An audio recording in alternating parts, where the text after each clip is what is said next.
Okay, all right, Manisha. Thanks very much for that. In fact, now let's stick with commodities and cut across to Yash Jain, who's in conversation with the management of Tata Steel.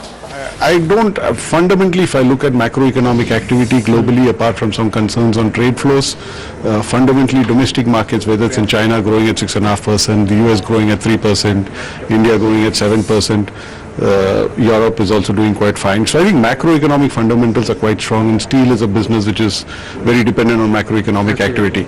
So I look at these as a little bit more unwinding of speculative positions rather than any fundamental change in demand growth across the world. And so I'm still a bit positive about it, and normally January to June is typically the strongest season for the steel industry globally. So we're looking forward to that. Let's see through December and see what happens in the next 6 months after that. Okay. You always, sound pretty optimistic as far as your capacity on the flat product is concerned, but long product is something where you've always expressed the desire to expand your capacity. Now, of course, Usha Martin adds to that one thing, but going forward, what kind of further expansion could we see as far as the long product segment is concerned in this year or maybe the next financial year? What is the kind of expansion that is in the horizon? So in longs, we will be looking more at inorganic opportunities if they come our way. Usha Martin was one such opportunity which came our way. As I've said, if you look at the India capacity, basically our roadmap takes us to about 24-25 million tons today, including the Kalinganagar expansion and Bhushan Steel. Right. But in that 25 million tons, there's hardly 3 or 4 million tons, which is long products. So that's why going forward, while in Kalinganagar, we have the opportunity to expand through brownfield, and even in Jamshedpur we can unlock some more volumes through brownfield expansion.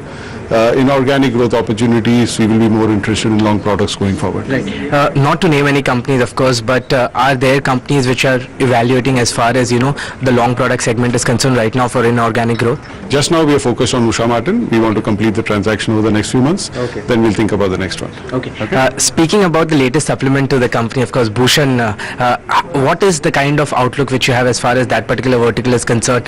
Strong growth in the second quarter, but do you see sustainability coming from that particular space? See, Bhushan has always been a good asset. We said that all along, and that's why it was a number one asset as far as our focus was concerned, number one target as far as our focus was concerned. So it's worked out quite well. It's a good asset, and it was operating at around 3.6 million tons a year. Right. This year we'll cross 4. We'll do about 4.2 or so. In the next 24 months, we want to take it to about 5.5, which is the right level for that asset. And once we do that, we'll think about the future. But we've also been able to improve the EBITDA per ton. Right. We've improved the cash flows of the organization. Overall, it's been a good story. There's a lot more work to do.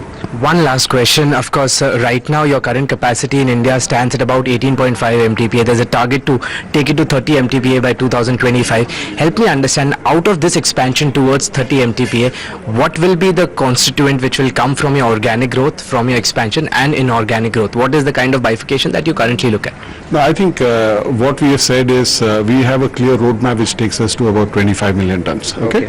Which includes the Kalinganagar expansion. So if you see Kalinganagar at 8 and Jamshedpur at 11, you're at 19.